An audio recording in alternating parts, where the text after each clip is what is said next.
शिवराज सरकार पेश कर रही थी बजट, अध्यक्ष ने ही बदल लिया पाला। बीजेपी के टिकट पर जीते थे चुनाव, अब कांग्रेस में शामिल। बिना चुनाव के ही कांग्रेस को मिल गया अध्यक्ष पद।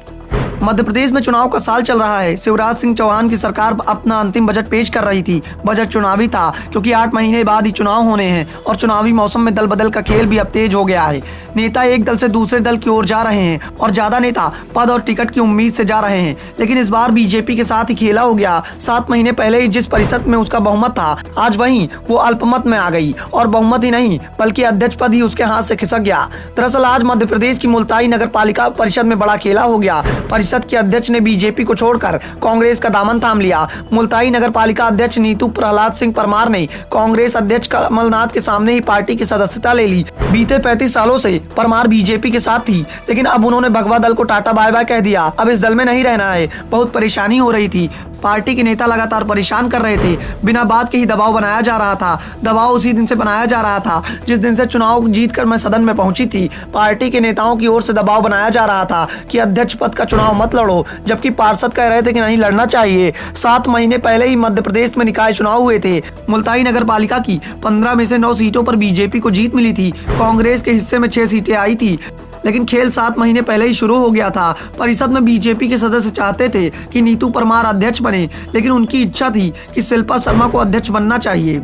अध्यक्ष पद महिला के लिए आरक्षित था, लेकिन बीजेपी के स्थानीय नेताओं ने अलग ही राह पकड़ रखी थी। लेकिन पार्षदों ने परमार को अध्यक्ष चुन लिया। बीजेपी की इस कला पर तुरंत ही कांग्रेस की नजर गई और मुल्ताई में कांग्रेस ने बीजेपी के खेमे में तोड़फोड़ करना शुरू कर दिया। कमलनाथ ने सीधे ही परिषद के अध्यक्ष से संपर्क साधा, उन्हें कांग्रेस में आने का ऑफर दे दिया और जब एमपी सरकार बजट पेश कर रही थी, उस समय नीतू परमार कांग्रेस की सदस्यता लेने के लिए भोपाल पहुंच गई। जैसे ही ये खबर बीजेपी खेमे में पहुंची, हड़कंप मच गया।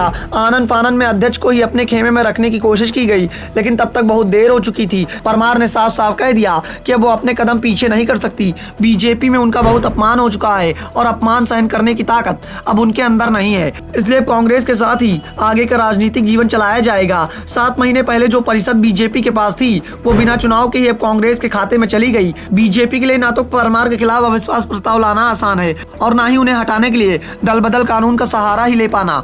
नगर पालिका परिषद में दल बदल कानून लागू नहीं होता, इसलिए दल बदल कानून का डर दिखाने का सवाल ही नहीं उठता। सिर्फ अविश्वास प्रस्ताव का ही रास्ता बचता है और अविश्वास प्रस्ताव कराने के लिए 15 में से 11 पार्षद साथ होने जरूरी हैं। परिषद में अब कांग्रेस के पास 7 सदस्य हो गए हैं। ऐसे में ये रास्ता भी बीजेपी के लिए बंद होता दिखाई दे रहा है।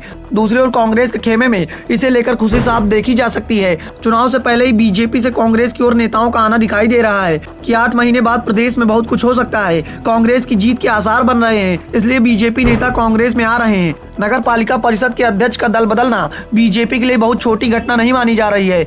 इससे मामा शिवराज सिंह चौहान को भी अपनी कुर्सी हिलती दिखाई दे रही है। ब्यूरो रिपोर्ट, द नव दर्पण न्यूज।